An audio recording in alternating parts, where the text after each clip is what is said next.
Okay, so it's working. I'm just testing here. I'm starting a new video era of my life here and playing bassoon, and I'm coming up with some content. I'm trying to figure out how to use, believe it or not, a tripod for the first time and get a little better sound than just the phone video sound. So bear with me. I'm going to get this all together, but I'm just getting it started right now.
What is interesting about this beautiful feel, especially as it pertains to a bassoonist, is it's just very melodic, easy tune to feel. Often straight eighth note type of music, such as eighth note, even eighth note jazz, Brazilian music, even funk in certain terms. You kind of float and just stay in a nice little pocket with the percussion section, the drummer, and the rhythm section, and it can be great. This melody doesn't move around a lot like a bebop melody, so it's what's really nice about it. You can really hear the melodic quality of this particular instrument, the bassoon. And so what I will try at my first, and I did okay here, is not go to the 16th note runs right off the bat. And this is something that I know it's fun, it's really cool when you can do it, but it shouldn't mean that if you can double time something, like play 16th notes, that you should do that. Maybe you should try with the eighth notes and just float around and enjoy that in the beginning of your solo. So here, let me take another crack at this first chorus. And so you hear a 2-bar count off, and then I'll start playing again. So it'll just be, I'll try to stick with the eighth notes, and I'll talk about some musical things about that. Here we go.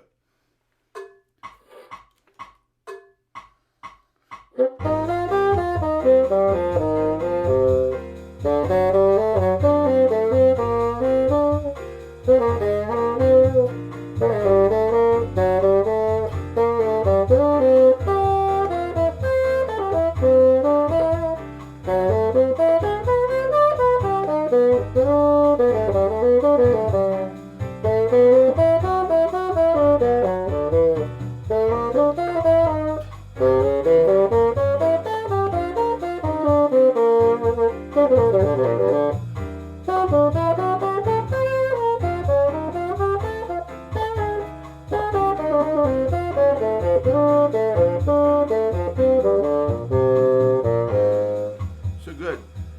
So that's not too bad. What I will say here is that there's a couple of things I want to talk about in this video. Just cycling like the first 4 bars of any tune is a really great way to kind of get the feel of it and start working on your harmony interpretation as a player. So this is kind of a basic exercise, but I'll take it. The first chord is the A flat major 7, and over A flat major 7, you don't really want to double as a soloist. The root, you can play it, but you don't want to stick there because the bass player is playing it. So I'm going to just cycle the first 4 bars of this, and then we'll talk about what's happening here. So here we go. The first 4 bars of the tune. So 2, 3, 4. So if I just play just roots, it's kind of strange sounding. So it's kind of strange sounding if I just played the roots. So for example, here's an outline of an A flat major chord, A flat major 7 chord. That's nice that I can play that, but it's really not important to do that as much as it is to play something that fits over it. What you might find in that particular chord is that you have you can play a couple minor pentatonic scales. For example, you can play C minor pentatonic pretty easily. Everything fits, but you just don't have to play a C. You don't have to play an A flat.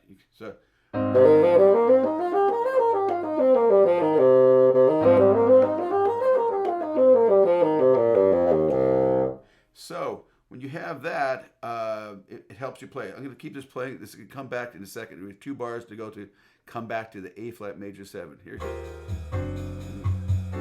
it goes. So here that's a scale again.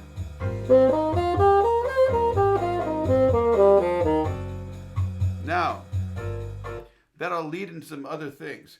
So the next chord in this tune, this is just an example of how to break something up, is a D7 chord over F sharp. So it's, but you really have, that sense of harmony. So you're going between, so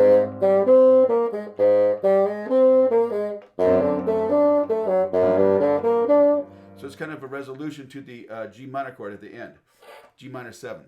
So what you can do, starting at that C minor pentatonic scale, is find a way to get notes that fit right after that. So where does it lead to? Here we go.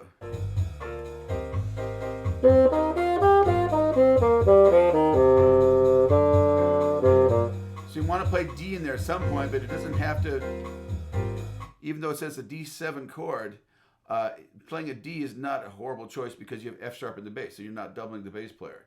In fact, if you double the F sharp, then you have that, I'm doubling the bass player feeling again. So if you have slash chords, this is what that is right there in bar 3, you don't have to worry so much. But you might want to play an A or something, because an A then in the 3rd bar will resolve into a B flat in the G minor 7. Here we go. Let's play that. So I'll play that very line. I'll play a C minor pentatonic for the first 2 bars, and then we go to D, and I'll go play an A, and then I'll resolve it into B flat. Here's what it's going to sound like. So again, I'm going to start from the very beginning, so I don't have any music. So 2 bar count off. Here you go. 1, 2, 3.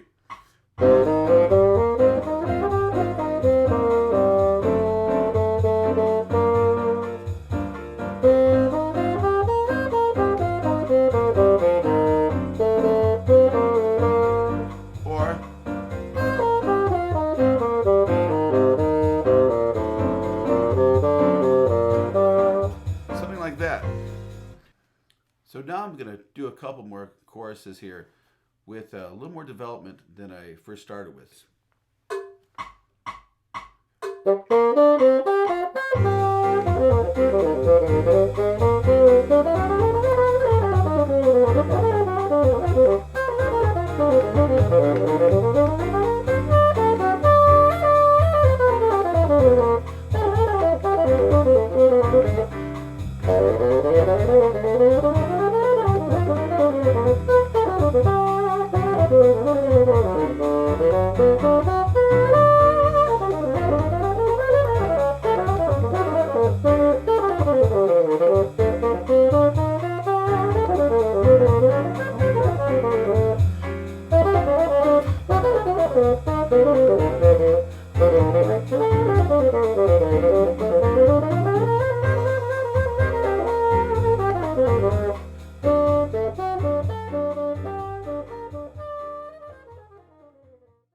So now I'll really give a shot at really trying to be economical and musical and theme oriented, where I try to be thematic. And I did a little bit of the last take, but it just ended up being licks a little bit more than I liked to have been.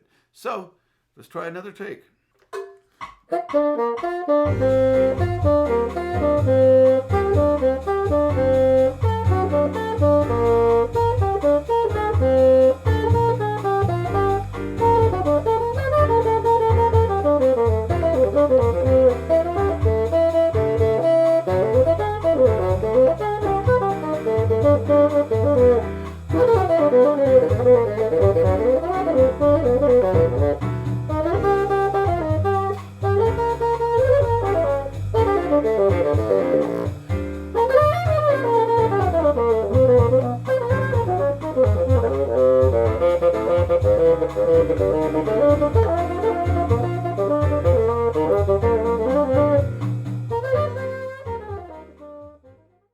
So as you see, or as you can hear, you can start economical, you can start theme-oriented, and then kind of develop it after that. There's no one perfect way.